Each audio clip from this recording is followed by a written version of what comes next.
ఇలా అవుతుందని అస్సలు ఎక్స్పెక్ట్ చేయలేదు. Flash back. గుడ్ మార్నింగ్ మామ. మండే వచ్చిందని మండిపడ్డావంటే నీ కడుపే మాడిపోద్ది. బ్రష్ చేసి వర్క్ లాగిన్ అయ్యి మీటింగ్స్ అటెండ్ అవుతూ ఒక 8 ఇడ్లీ తినేసాను.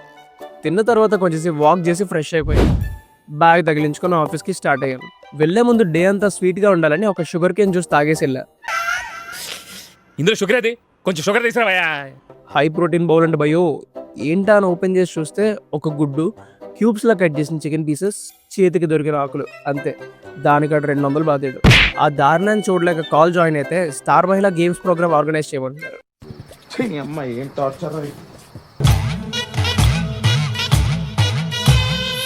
క్యాఫెటీరియాలో పెప్పర్ చికెన్ తినేసి రూమ్కి స్టార్ట్ అయ్యాను. యాయ్ మెన్స్ పిజీ అంటాడు, కోలివింగ్ అంటాడు. అంటే యు మీన్ ఈ దండుపాలెం బ్యాచ్ అంతా మూవీకి వెళ్దామని టికెట్స్ తీస్తున్నారు. అప్పటికి కేరళ స్టోరీ పార్ట్ 1 చూడలేదని చెప్పా. అయినా కూడా వదలలేదు నాకు.